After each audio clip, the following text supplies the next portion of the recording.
Antigamente, portugueses e muçulmanos viviam de treta, mas tudo isso poderia ter sido evitado com uma boa conversa. O problema é que quando um muçulmano falava, o português ouvia isso.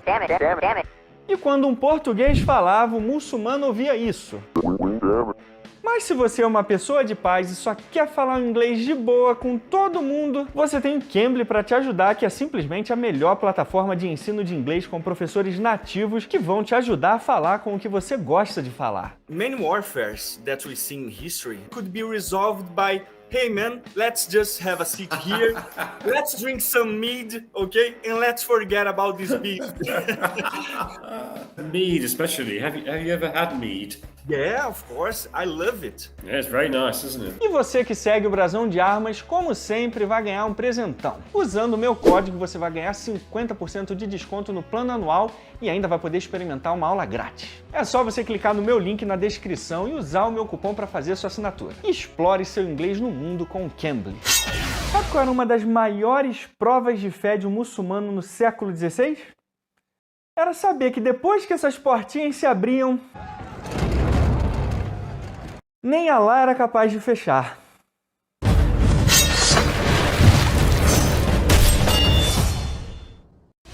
Oi, meu nome é Thiago Braga, sejam muito bem-vindos ao Brasão de Armas. Fazer pirraça sobre o passado é bom, né? Colocar a culpa nos outros pelos nossos problemas. A culpa é toda sua. Espernear que vive numa sociedade desigual, opressivamente patriarcal.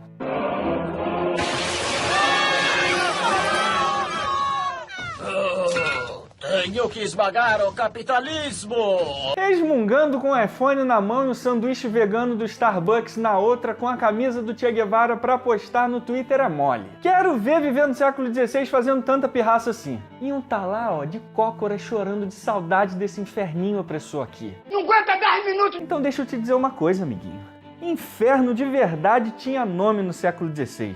Oceano Índico. Pode perguntar a qualquer muçulmano da época que eles vão dizer pra você que era isso aí mesmo.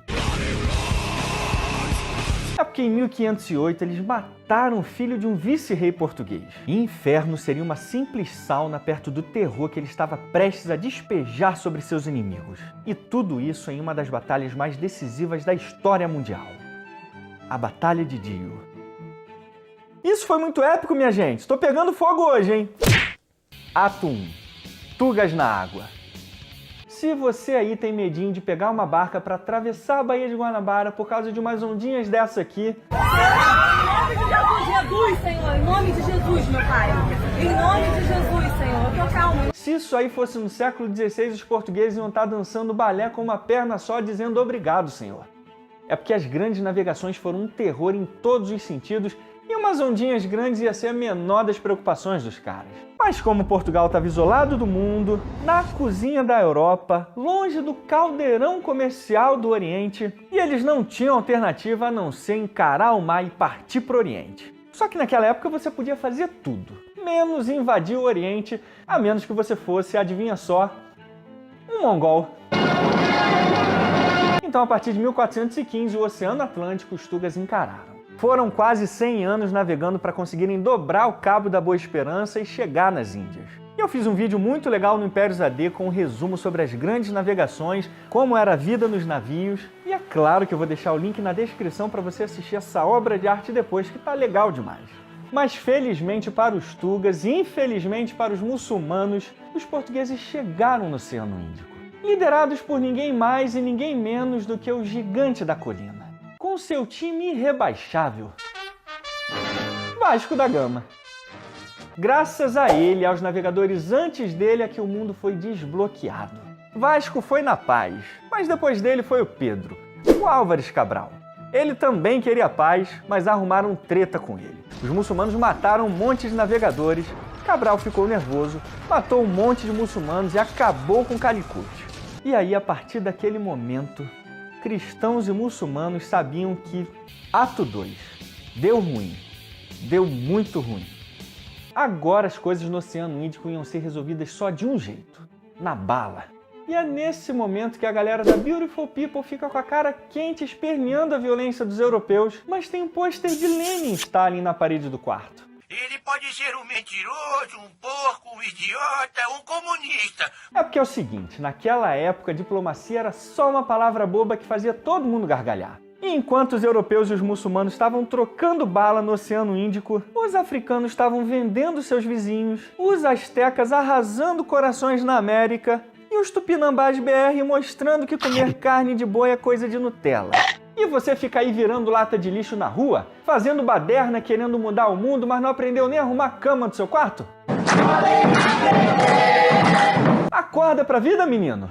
Tinha homenzinho ruim em toda a droga desse mundo. Então, se hoje o mundo é ruim, naquela época era muito pior. E pior ainda ficou em 1508, quando mataram um filho desse cara, Francisco de Almeida. E se você fosse muçulmano no século XVI, você deveria saber que era proibido matar o filho dele, porque Francisco de Almeida era o vice-rei de Portugal. E nervoso Chiquinho de Almeida ficou depois de saber da morte do seu filho na Batalha de Chão em 1508. O governador Didio sabia que tinham feito uma merda das grandes, então resolveu mandar uma carta de desculpas para Francisco de Almeida, esperando que não houvesse nenhum ressentimento entre eles. E nem ir na delegacia de polícia. Mas Francisco de Almeida respondeu a carta com uma analogia macabra que faria o governador Didio sujar todas as cuecas que ele ainda nem tinha usado. Você comeu o frango, agora vai ter que comer o galo. E ele faria exatamente isso com os Ato 3, os Cuspidores de Fogo, Galeões versus Galés. Pelo jeito, Malik Ayaz entendeu que esse negócio de comer o galo só significava que ele ia morrer muito. E na carta, Francisco de Almeida não queria saber de ataque surpresa. Ele disse que estava indo com seus cavaleiros em direção à cidade e era para eles se prepararem para a chegada deles. Se Francisco de Almeida não é o pai dos Sheds Red Pilados, eu não sei mais quem pode ser. Mas então, os muçulmanos resolveram montar logo uma coalizão para lidar com a fúria que estava descendo sobre eles. Os aliados eram o Sultanato de Gujarat, Calicut, o Sultanato Mameluco, o Império Otomano e o traidor da causa cristã, Veneza. Eles reuniram a maior frota jamais vista na história do Oceano Índico. 217 galés de guerras apoiadas por centenas de canhões posicionados na costa esperavam a chegada dos Tugas. Então, em 3 de fevereiro de 1509, Francisco de Almeida chegou em Dio com apenas 5 dos seus melhores e novíssimos navios de guerra, carinhosamente chamados de galeões, que eram apoiados por apenas 12 caravelas. 800 portugueses lutariam contra 5.500 muçulmanos. E em jogo estaria nada mais, nada menos do que o Oceano Índico, a riqueza das especiarias e a ascensão ou a queda do cristianismo e islamismo. Um show de horror pirotécnico entre galeões e galés estava prestes a começar. Ato 4. Uma nova era de batalhas navais começa. Desde a Grécia Antiga, as batalhas navais eram travadas exatamente do mesmo jeito. Navios com dezenas de remadores, com arietes na proa para afundar os navios inimigos ou então abordar para lutar. Até o século XVI era assim que as batalhas navais eram travadas e era exatamente assim que os muçulmanos iriam lutar em Dio. Mas os Tugas chegavam com uma nova tecnologia em Dio que ia revolucionar a arte da guerra marítima e de duas formas. A primeira foi a criação e construção do primeiro navio de guerra por excelência, o galeão. O galeão foi construído a partir da caravela e ele era maior, mais alto, mais comprido e mais largo também. Geralmente ele tinha de 3 a 4 mastros com as velas maiores e redondas para o melhor aproveitamento do vento e outras velas menores também para facilitar as manobras. E no final do século XVI os galeões podiam chegar até 7 decks de altura e pela primeira vez na história humana os barcos não eram mais propulsionados por remadores, mas sim pelo vento. E como esses navios tinham grande estabilidade, os Tugas tiveram uma outra ideia que deixaria os seus inimigos bem magoados.